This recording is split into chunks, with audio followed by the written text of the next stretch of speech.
of Indian ideas is here. As we all know that I have a famous temperament of disagreeing with many a people. And so let me begin with a disagreement with my friend Hindol.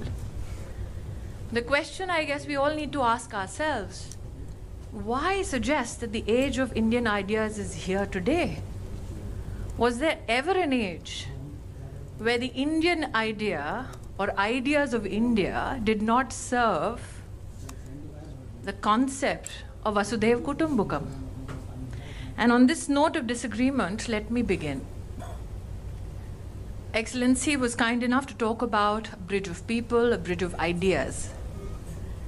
And when we look back as to the ideas that emanated through years and centuries in our country, as a woman, possibly the most widely known idea that I hold dear to my heart till date is the fact that world over today there is a conversation about rights of women. But possibly it's only in this civilization that we had a concept of Ardhanareshwar, that man and woman complement each other, and thus, till one is not there with the other, wo saath pura nahi hota. Possibly we are the only civilization in the world where Saptapadi, the marriage contract, is not written by a man, but actually written by a Rishika, a woman. So when I say that every age has been tempted to delve into the idea of India and see what India had to contribute, then I find that there are many instances that we can quote from this podium this evening. I know post my address, we will follow it up with a conversation with a textile historian par excellence, Rajiv Sethi. We have here a gentleman who will tantalize us with mathematics stories and many anecdotes. But again, another disagreement that I had when I walked in was I told Mr. Sethi, what do you think we two should do on stage this evening? Rajiv said, well, you're the minister, so I will ask you questions and you answer. I said, no, you're the historian, so you get to answer and I get to question. Which was to his discomfort because for him it was a breach of protocol. And I said that if you look at the idea of India, then irrespective of who sits in the position of power or who sits in the position of governance, it is one who is steeped in knowledge that is revered in India. That is our history, that is our culture. And when we talk about knowledge systems, how could we ever forget that I did have a stint in HRD?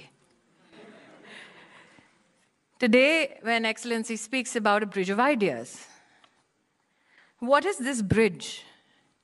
If we take a leaf from history, and especially a book, which is in process of being printed by two excellent Indophiles, Dr. D.K. Hari and Hema Hari, and this is a little peep that I'll give you into the education system that they are writing about. It is called the Modern System of Education from Madras. And this is a fascinating story. Charles Dickens once famously wrote about the English system of education in his work Nicholas Nickleby in 1838. He said, schoolmasters as a race were blockheads and impostors, ignorant, sordid, brutal men to whom few considerate men would have entrusted boarding or lodging of a horse or dog. These schools were opened by any man who had proved his unfitness for any other occupation in life. Now look at this bridge of ideas. There was a man who to this day lies buried in Westminster Abbey by the name Dr. Andrew Bell. And his epitaph on his tomb reads, the author of the Madras system of education. If you look at the history of Dr. Bell, you will find that he landed in India in the year 1787 to give a few religious lectures to orphan children of soldiers. And he started the Malay Military Orphan Asylum of Madras in Egmore. It is still there in the heart of Chennai today. Now, while he was searching for teachers of his school, he came across a Malabar school teacher who was teaching his students by just writing in the sand. And this gentleman, Dr. Bell, quite impressed because this, according to him, were economical erasable aids, which were then borrowed by his Malay military orphan asylum school. Now, many of us who have studied in convent-educated systems, as we call it in Delhi, very lovingly remember our class monitor. How many of us do? These are the guys who always get into trouble. You should look out for them.